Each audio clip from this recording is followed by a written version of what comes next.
Hi, everybody. This is Silvio Canto in Dallas, Texas on Tuesday, September the 30th. This is the last day of September 2025. I guess if my math is correct, that means that three-quarters of 2025 is behind us or will be behind us very soon, which means that 2025 has flown by pretty quickly, pretty quickly. Now, my mother used to say after you turn 21, the years are going to fly. And so far, she's turned out to be 100% right because these years are just flying by way too fast. Well, I want to talk about New Jersey today. I have a post about New Jersey over at the American Thinker. Something very interesting is happening in New Jersey. As I mentioned in my post a few months ago, everybody thought that New Jersey would go Democrat. And, that was the consensus. That was the conventional wisdom, as they like to say, that New Jersey would go Democrat. All of a sudden, that's not the case. All of a sudden, there's a very competitive race, uh, really, for all practical purposes, a dead heat. I mean, 3 points there, but it's all within the margin of error. So anything could happen in New Jersey. You could have the Democrat win or the Republican win. And the post that I have today at the American Thinker has to do with the fact that in New Jersey, we may be seeing a rejection of what we like to call the blue way of doing things or the blue model of governing. What we see in California, what we see in Illinois, what we see in New York. In New Jersey, where you have a competitive election, the voters seem to be rejecting that, at least in the polling data and when you go inside the numbers. Now, another thing that's happening in New Jersey as well is that the Republicans have a very strong candidate, and it looks like the Democrats may not have selected the strongest candidate. She's, I believe, a lady who's a member of Congress, but she's been having a lot of problems with her background. The latest has to do with her military background and some things that came up when she was going to military school and stuff like that. So she's having the kinds of problems that candidates don't like to have, personal problems, that is. So, in that respect, the Republican candidate is doing much better and running a much better campaign. He's a much better candidate. All you have to do is watch the two of them speak, and you'll see that he comes across as a much more effective communicator.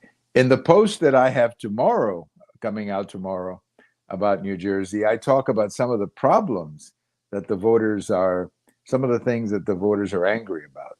The first one is high taxes, very high taxes, especially business taxes. They're making it very difficult to do business in New Jersey. It's sort of like in California, not as bad as California, but let's say it's getting bad. You also have the question of property taxes. That's always an issue. That's always an issue because everybody pays property taxes one way or the other. And another issue that has become extremely controversial in New Jersey is the question of energy costs. Now, New Jersey, like some of these blue states, has been experimenting with green energy, the Green New Deal and all of these alternatives to fossil fuels. And what they've done is that they've put the voters or the citizens of New Jersey in a situation where they're too dependent on some of these energy options or green energy options.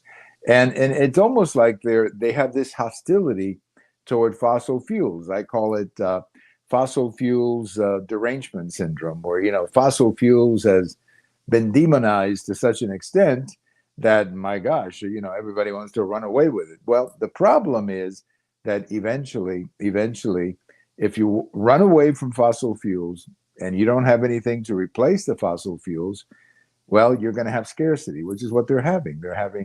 They don't have enough energy. Now, the Republican candidate has adopted a much more sensible approach. He's saying all of the above. In other words, I support all of the above, whether it's nuclear energy, whether it's green energy, whether it's fossil fuels.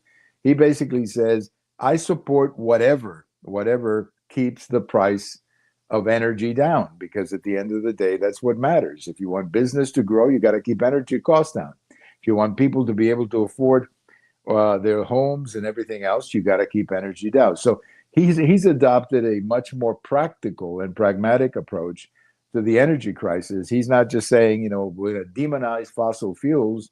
He's saying, hey, it's all of the above. I believe in all of the above uh, options of energy. And so far, that's a much better strategy and smarter strategy than what the Democrat is proposing. So I do believe that we may see an upset in the making. And what started out a few months ago as an easy victory for the Democrats has been gradually becoming more and more difficult for them.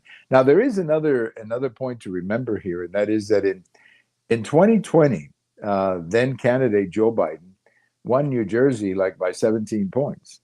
And that went all the way down to 5 when in the last election when Trump ran against Kamala Harris. But something very interesting happened in New Jersey in 2021.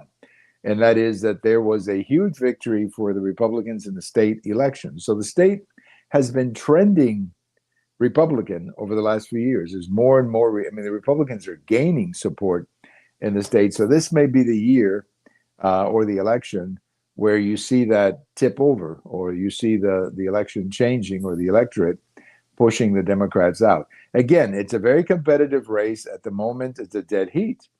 But the fact that it is a dead heat is the story here, because this was not supposed to be a dead heat. This was supposed to be an easy Democrat win. That's all I can tell you. So we'll see. It's going to be very fascinating. This race is going to be fascinating because I'm sure they've got debates coming up. And the Republican, Pastorelli is his name, he's really good at debating.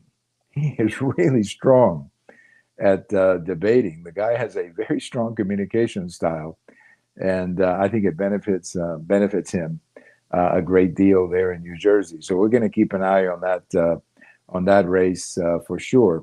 Well, I'm sure you know about the shutdown. I don't know what's going to happen. I guess tonight there's supposed to be a shutdown.